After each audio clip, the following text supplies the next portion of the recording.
Joining me live now is Democrat lobbyist Nathan Daschle. We have been threatened with a 3-hour speech, Nathan Daschle. What could Donald Trump possibly cover in that time?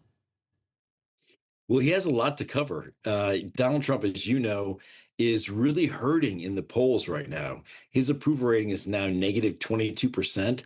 He's about where Joe Biden was at this same point as presidency, which is certainly not a compliment. But Donald Trump, so you mentioned the length of the speech for which we should be prepared. Of the top five longest State of the Union speeches, Donald Trump has three of them. So I would encourage everyone to get comfortable because we're in for a long ride. But what he will cover, he needs to reset. That's what he's going to try to accomplish in the speech today, is to reset. He's going to talk about the economy. He's going to talk about tariffs.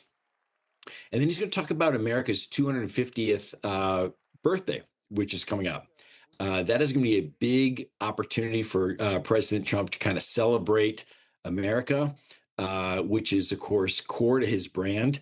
So I expect him to spend a lot of time on that as well. Yeah, I mean, he would know that his approval rating is down. He is looking at the stock market, obviously, and liking what he sees there.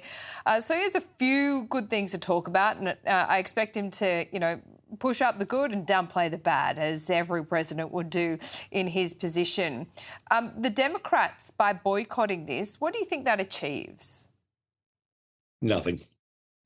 I think he achieves absolutely nothing. I'm a Democrat, and I don't support these sorts of games. I think the Democrats should show up for the speech. It's the president, whether you like him or don't like him. It doesn't matter. I think the Democrats and Republicans have a duty as citizens and as lawmakers to participate in events like the State of the Union. So I don't think that the Democrat boycott achieves much. If anything, it panders to the left base a little bit. The base is itching for a fight, and they see things like this as amounting to a fight. But as a citizen, I don't think that lawmakers should be boycotting the speech. I think we should all just respect the opportunity and respect the importance of the fact that the State of the Union, regardless of how you feel about the president. Yeah, I think you're right on that, but obviously not all Democrats feel the same. I find it interesting in the lead up to midterms, and we are still a way away from the next presidential election. There is not a front runner that has emerged to be the Democratic candidate. I think Kamala Harris was still at the top of the last poll that I saw. There's a couple of Democrats that are certainly making traction out of, I think, Texas it is. Is it James Tallarico?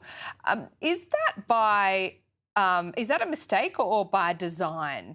Is it too early for any candidate to come out and be the obvious one ahead of a presidential election because it gives your opponents just too much time to frame you?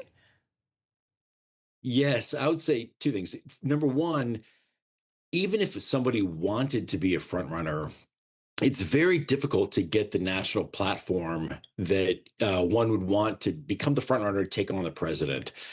There's so many Democrats who want to run in 2028.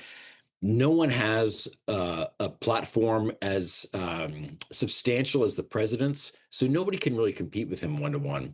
But to your point, strategically, I don't think it's in anyone's interest right now to come out as a front runner.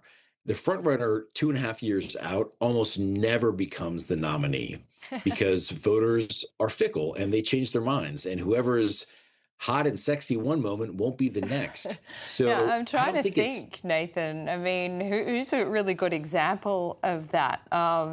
Maybe, well, I don't know. Maybe Ted Cruz is a good example of that. People got to look at him too early. But can you think of any examples on the Democrat side as well?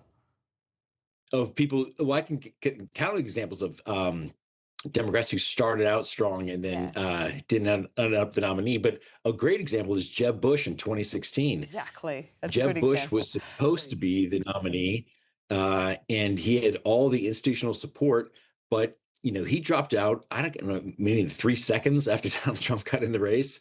I mean, he did not last long at all. He And had all Donald the Trump money was the behind insurgent. him, but as soon as he opened his mouth, people didn't like Absolutely. what he had to say. I guess Ron DeSantis we can have in that category as well. On the Democrat side, look, none come to mind at the moment, but you might be better at me than that. Gavin Newsom, I mean, he's certainly trying to build his profile too, in a Trump style, I would say. Yeah. Yes. Newsom, it's interesting that, there are a handful of very serious candidates out there, and they're taking different tacks. Governor Newsom is, as you say, he's trying to fight fire with fire, and he's trying to have a Trump character to his ability to fight Trump.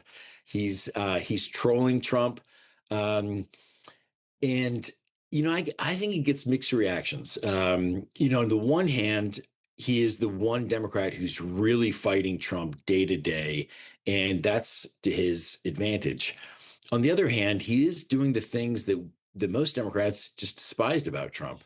Sure. And I don't know how well that's going to play in the long term. Yeah. Um, and Gavin Newsom's from California, and I think it's going to be really tough for our country to elect someone from California to be president. And it's nothing about Newsom himself. It's just the bias that I think we have against California. Yeah, it's an experiment, that's for sure. Fighting fire with fire. Always good to talk to you, Nathan. Thanks so much.